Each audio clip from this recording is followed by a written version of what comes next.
Hello प्यारे बच्चों, मैं शुभम भास्कर एक बार फिर स्वागत करता हूं आपका अपनी इस प्यारे से YouTube channel easy way to learn chemistry में। देखो प्यारे बच्चों, आज हम क्या पढ़ेंगे? आज हम पढ़ेंगे अभिक्रिया का वेग या अभिक्रिया की दर। मतलब आज हम पढ़ेंगे रेट ऑफ रिएक्शन। ठीक, देखो ये अभिक्रिया का वेग क्या होता है, बहुत आसान है, ध्यान से देखेंगे। मैंने क्या लिया, मैंने ली एक रासायनिक अभिक्रिया A plus B is equals to C plus D. ठीक है, अब आपको एक बात तो पता, क्या? ये जो A प्लस बी है ये है अभिकारक। क्या है ये? अभिकारक। ठीक, अभिकारक मतलब ये रिएक्टेंट्स है, हाँ या ना? जी बिल्कुल। और ये जो C प्लस डी है ये है उत्पाद। क्या है ये? उत्पाद। उत्पाद मतलब ये है आपका प्रोडक्ट जो बन रहा है। ये क्या है भाई? ये है प्रोडक्ट। ठीक, अब जब कोई रासायनिक अभिक्रिया होगी तो आपको एक बात पता, क्या पता? कि जैसे जैसे रासायनिक अभिक्रिया होगी इन अभिकारकों की जो सांद्रता है वो धीरे धीरे कम हो रही होगी। सांद्रता मतलब कंसंट्रेशन। क्यों? क्योंकि रिएक्शन चल रही होगी इधर से और इधर की साइड। इधर से जब रिएक्शन इधर चल रही तो इसका मतलब यह है कि ये धीरे धीरे कम हो रहे होंगे और ये धीरे धीरे बन रहे होंगे, मतलब ज्यादा हो रहे होंगे। ठीक, मतलब इनकी जो सांद्रता है वो धीरे धीरे कम हो रही होगी और ये धीरे धीरे बढ़ रही होगी। ठीक है, देखो अभिक्रिया का दर या अभिक्रिया का वेग क्या होता है, सुन लो। एकांक समय में, एकांक समय में अभिकारकों की सांद्रता में जो कमी आती है उसे अभिक्रिया की दर या अभिक्रिया का वेग कहते हैं। ठीक, मतलब आपको ये बात तो पता चलेगी कि इनकी सांद्रता में कमी तो होगी, चाहे वो कितनी भी हो, कुछ तो कमी होगी और होगी, जाहिर सी बात है होगी। ठीक, तो एकांक समय में अभिकारकों की सांद्रता में जो कमी आती है उसे अभिक्रिया का वेग या अभिक्रिया की दर कहते हैं। आप ऐसे नहीं कहते तो ऐसे कह दो, क्या? देखो कि एकांक समय में, एकांक समय में उत्पादों की सांद्रता में जो वृद्धि होती है उसे अभिक्रिया की दर या अभिक्रिया का वेग कहते हैं। ठीक, अगर आप ऐसे भी नहीं कहते तो ऐसे कह दो। कैसे? क्या? कि एकांक समय में अभिकारक व उत्पाद की सांद्रता में जो परिवर्तन होता है, परिवर्तन तो होगा, इसकी घटेगी इसकी बढ़ेगी, चेंज तो हो रहा। ठीक, तो एकांक समय में अभिकारक व उत्पाद की सांद्रता में जो परिवर्तन होता है उसे अभिक्रिया की दर या अभिक्रिया का वेग कहते हैं। मैं लिख देता हूं, देखो क्या मैंने लिखा, कैसे? कि एकांक समय में, एकांक समय में अभिकारक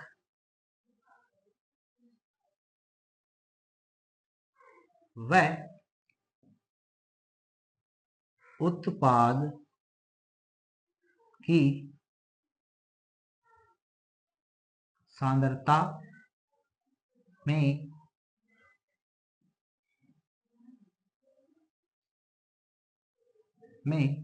होने वाले, होने वाले परिवर्तन को, होने वाले परिवर्तन को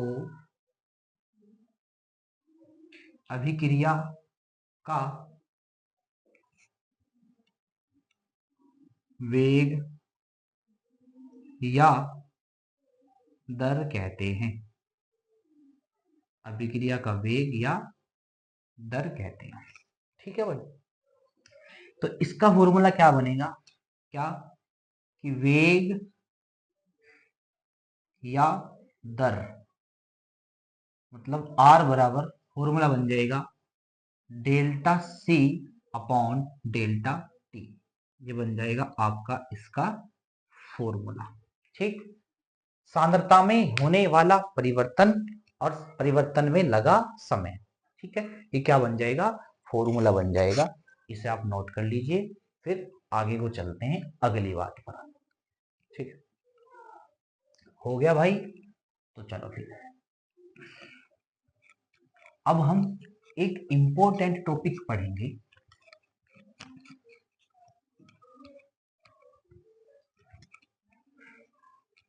देखो, अब हम एक इंपॉर्टेंट टॉपिक पढ़ेंगे जो आपने सुना होगा। देखो, मैंने हेडिंग लगाया शून्य कोटि की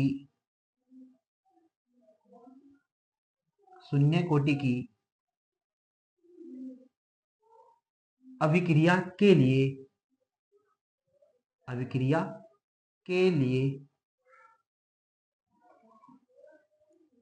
समाकलित, शून्य कोटि की अभिक्रिया के लिए समाकलित वेग समीकरण। बहुत बच्चों को समझ में नहीं आता, पर आज आ जाएगा। मैं बहुत इजी वे में एक्सप्लेन करूंगा। ठीक, शून्य कोटि की अभिक्रिया के लिए समाकलित वेग समीकरण। देखो, आपको ये बात तो पता ही है कि इस चैनल के माध्यम से हम वही टॉपिक पढ़ रहे हैं जो इम्पोर्टेंट है। ठीक, सिलेबस हम नहीं पढ़ रहे हैं, हम पढ़ रहे हैं इम्पोर्टेंट टॉपिक जिनकी बोर्ड एग्जाम में आने की प्रायिकता बहुत ज्यादा है, इसलिए हम उन्हें पढ़ रहे हैं। सिलेबस पढ़ेंगे नेक्स्ट सेशन से, अगले सेशन से हम पूरा सिलेबस पढ़ेंगे और बहुत अच्छे वे में पढ़ेंगे। ठीक, बहुत अच्छी फैसिलिटी के साथ भी पढ़ेंगे। ठीक है, देखो, अभी हम पढ़ रहे हैं शून्य कोटि की अभिक्रिया के लिए समाकलित वेग समीकरण। ठीक, अगर देखो कोई कहे कि शून्य कोटि की अभिक्रिया क्या होती है, मैं उसकी डेफिनेशन एक बार बोल देता हूं। ठीक, वो आप सुन लेंगे। शून्य कोटि की अभिक्रिया होती है क्या, कि ऐसी अभिक्रिया जिनका वेग अभिकारकों की सांद्रता की केवल शून्य घात पर निर्भर करता है, उसे क्या कहते हैं, शून्य कोटि की अभिक्रिया कहते हैं। मतलब, या आप ऐसे कह सकते हैं कि ऐसी अभिक्रिया जिनका वेग अभिकारकों की सांद्रता की घातों पर निर्भर ही नहीं करता, उसे क्या कहते हैं, शून्य कोटि की अभिक्रिया। ठीक, चलो देखो, हमें लिखना शून्य कोटि की अभिक्रिया के लिए समाकलित वेग। ध्यान से देखेंगे, मैंने कहा माना एक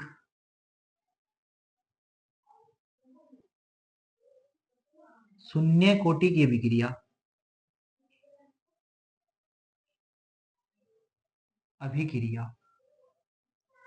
निम्न प्रकार है,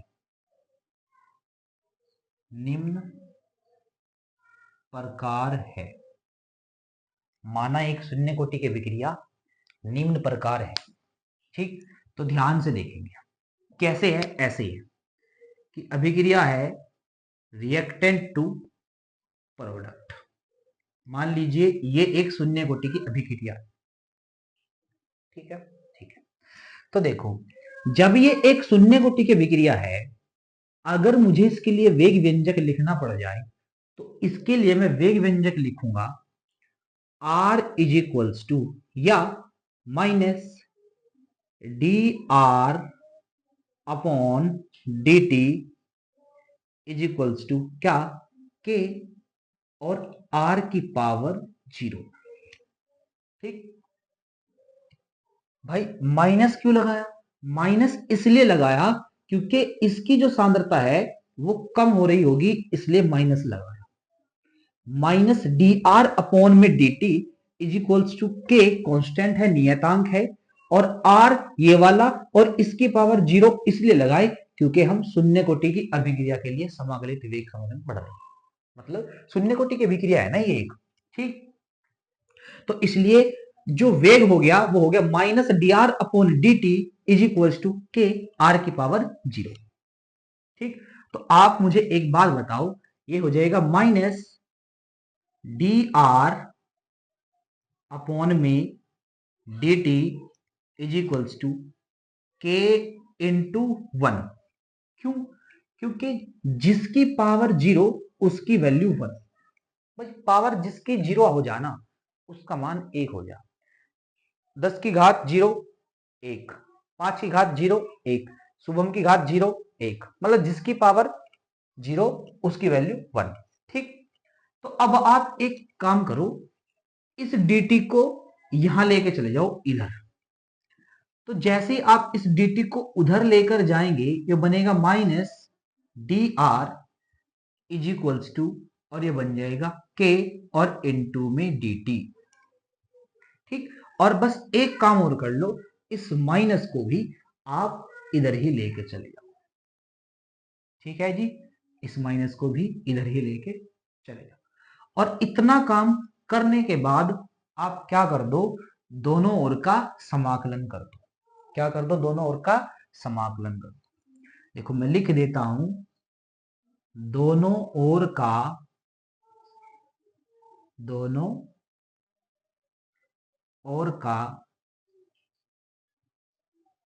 समाकलन करने पर, दोनों ओर का समाकलन करने पर। ठीक, तो चलो मैं समाकलन का चिन्ह लगा के दिखा देता हूं एक बार।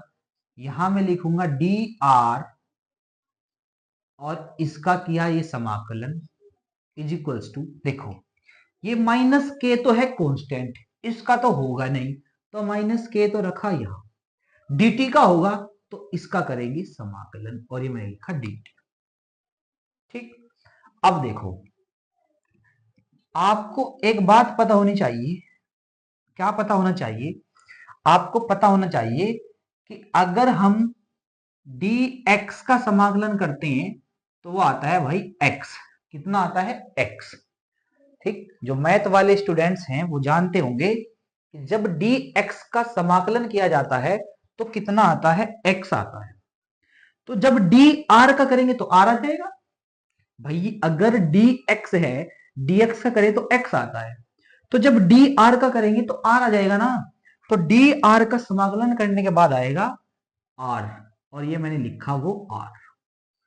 ठीक, इज इक्वल्स टू माइनस के कांस्टेंट है, जू का तू रहेगा एज इट इज के। जब dt का करेंगे, dt का आएगा t।